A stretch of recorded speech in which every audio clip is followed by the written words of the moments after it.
Bom, esse é a Juventude Sônica, né? Cultura juvenil, moda e as guitar bands de São Paulo dos anos 90. Pode passar, por favor. Isso aqui é parte do meu projeto de mestrado, né?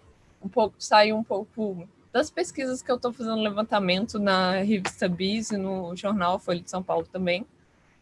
E começar falando o que é o indie rock, né? Um gênero musical que saiu de dentro do universo do pós-punk, né? Carregando algumas características do punk, como Faça Você Mesmo, na década de 80, mas muito focado na guitarra e não tanto no baixo, na bateria.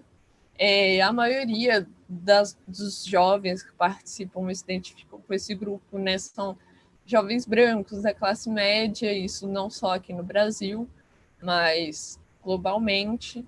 Eu considero que é uma cultura, uma subcultura global, né, que usa as formas de expressão do pop, seja no formato das canções,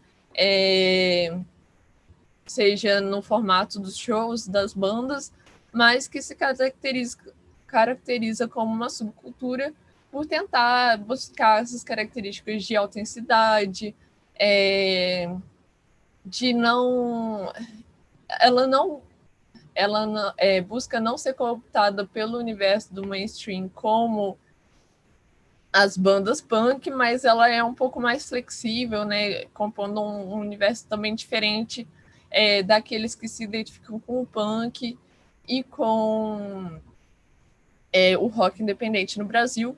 E aí a minha pesquisa acho que está caminhando um pouco, né, para esse sentido de ver quais são essas características dessas bandas aqui no Brasil, que elas nasceram posteriormente, elas cresceram ali nos anos 80, quando esses integrantes ainda eram muito jovens, com essas influências internacionais, e como que nos anos 90 eles vão se consolidando e se diferenciando dos demais grupos pelos quais eles também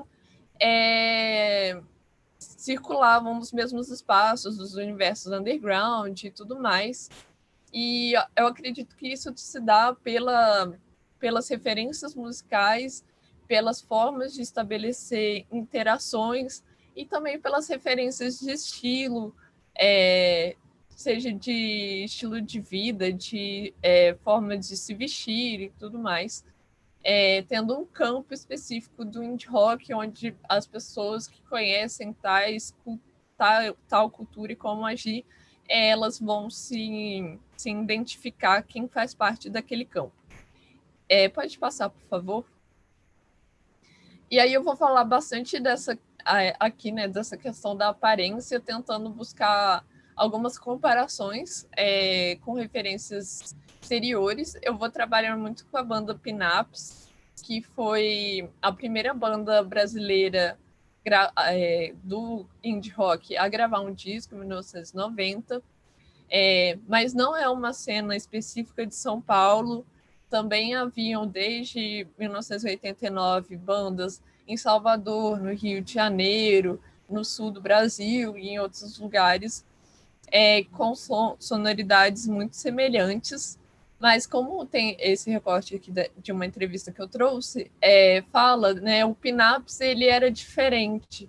Ele trazia um pouco do que eu vejo que dialoga muito com as bandas do indie rock da Inglaterra, que tinha uma expressão muito específica. Pode passar, por favor? Que também é diferente nos Estados Unidos, né, e se dá de uma forma específica em cada local. Aqui é a capa do primeiro disco do Pinaps, do Time Will Burn, e as imagens de divulgação. E aí você vê bem esse cabelo meio anos 60, Beatles, só que comprido, essa roupa preta, um pouco gótica, mas tem uma calça de couro, aqui ele tá com um casaco de couro. Esse cabelo tem um pesquisador de moda, assim, ele não chegou a ter uma carreira muito acadêmica, mas formou em moda. Ele é escocês e ele tem uns livros muito interessantes. Um que chama Cine in Between, que ele busca esse estilo de moda do indie rock, né? O que é o estilo visual do indie rock. E aí ele chama esse cabelo de existencial moppish hair, que é esse cabelo mais comprido, que cobre os olhos, parte da boca e tal. Muito usado pelas bandas de shoegaze, por exemplo, ali. Pode passar, por favor.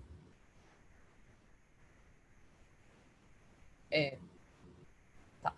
Essas também são fotos de divulgação do Pin-Ups ao longo dos anos, porque a formação da banda muda.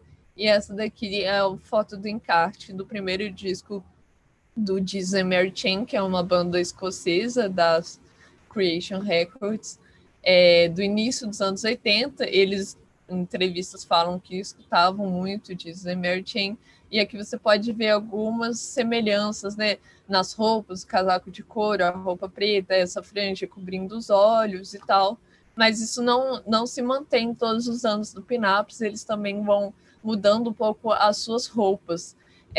Nessa apresentação eu ia falar das meninas mais também, mas eu acho que não ia dar tempo, então eu vou pular as meninas para outra apresentação. Pode passar, por favor.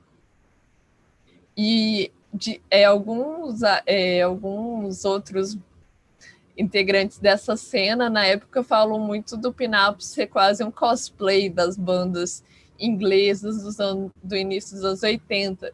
E uma camisa que me chama muita atenção é essa camisa de bolinha, também usada no Primal Scream, que é uma banda dessas de shoegaze, mais psicodélicas e tal. E o Pin-Ups dele tocava no Royalish, que era um clube perto da Praça Roosevelt, que era famoso pelas noites góticas e pelas domingadas de rockabilly, só que era um rockabilly psicodélico. Então, também é importante ressaltar que essa década de 90 ela tem muito esse embaralhamento do estilo e das estéticas, né? Já vem tudo muito junto, seja pela MTV, pelas revistas, pelas mídias. Então tem uma assimilação de todas essas referências muito embaralhadas. Pode passar, por favor. Aqui também outro integrante usando também essa camisa de bolinhas. Pode passar. E essa aqui é a capa do segundo disco do Pin-Ups, que foi inspirada na capa do disco Gish do Smashing Pumpkins. Pode passar. Aqui, isso.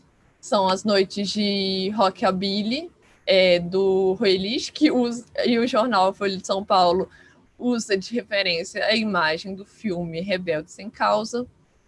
E aqui o cartaz, né, com essas imagens psicodélicas e tal, que o Pin-Ups estava tocando lá no Royalish. Pode passar. E também essa coluna de moda da revista Bis, que me chamou muita atenção. Pode passar. Que fala desse gel New Wave da Vela, e traz aqui o Morrissey como referência de estilo para quem usa um topete. Então mistura essa referência rockabilly com uma referência do universo do indie rock, das guitar bands, aqui com esse topetezinho e o gel da Vela. Pode passar. E também essa questão do indie, né? Na década de 90 quase não se usava essa palavra. Ela aparece na primeira vez no festival Junta Tribo de Campinas, em 93, que foi na Unicamp. E aqui tem o Pin-Ups novamente na imagem, com camisetas listradas, os cabelos compridos e tudo mais. Pode passar. E aí também tem essa questão do grunge, né?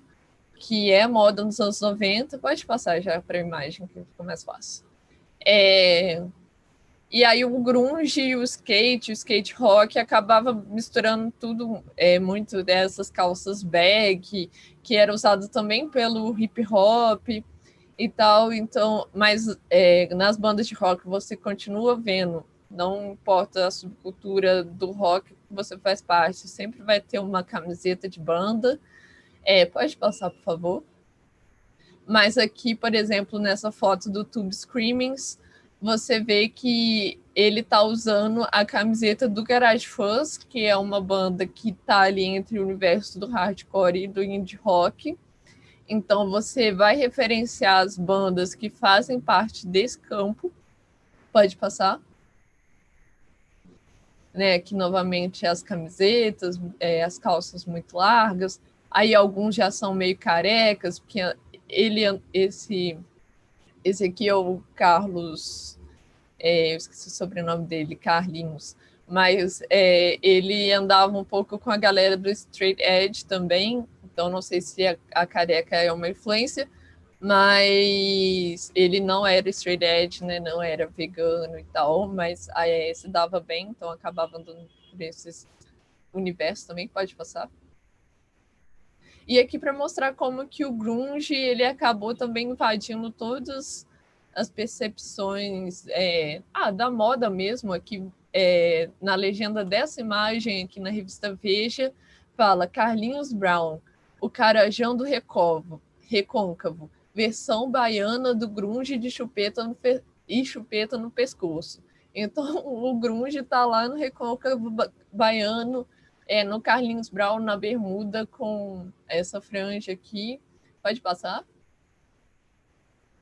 E aqui também algumas matérias de moda, né, que mostram o grunge.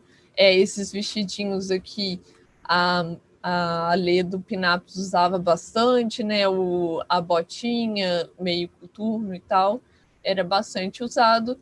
E aqui até a Angélica, que agora virou grunge também, e está com duplo sentido nas letras de suas músicas, buscando um novo público, que me impressionou bastante. Pode passar. E, para eu ter um pouco de garotos aqui, essa foto da Ale Brigante, do Pinaps, do lado da Courtney Love, e que era uma das maiores referências, tanto do universo Riot Girl e feminista, né? Que aí eu poderia fazer outra apresentação para falar só disso, de como que isso influenciou muito aqui no Brasil, e as meninas eram sempre pautadas pela Courtney Love, pelo Hole, e o Kurt Cobain aqui do lado, né? Que foi a grande sensação do grunge na década de 90. Pode passar, por favor. Bom, e aí para umas considerações parciais, né? De como definir esse estilo do indie rock no Brasil. Acho que algumas bandas, elas todas apresentam esse grande baralhamento de estilos e de referências, principalmente pela questão da mídia na época, o que ajudava a ter um amplo leque de estilos ali oferecidos. E né, tá no final do século e tudo mais, já tem acontecido muitas subculturas aí para você seguir, elas todas virando moda. Tem esse ar retrô, mas ao mesmo tempo também apresentam muito a moda da sua época, né, na década de 90, com o grunge.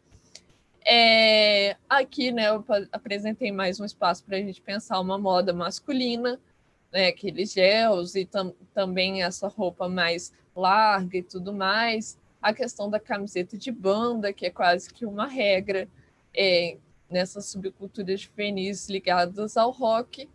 E o grunge, que ele vira moda ali e vai ser visto em diversos lugares. Bom, é basicamente isso, é uma pesquisa bem inicial essa dos estilos, que estão algumas referências bibliográficas que eu usei, e vou fechar aqui para abrir para as perguntas. Obrigada.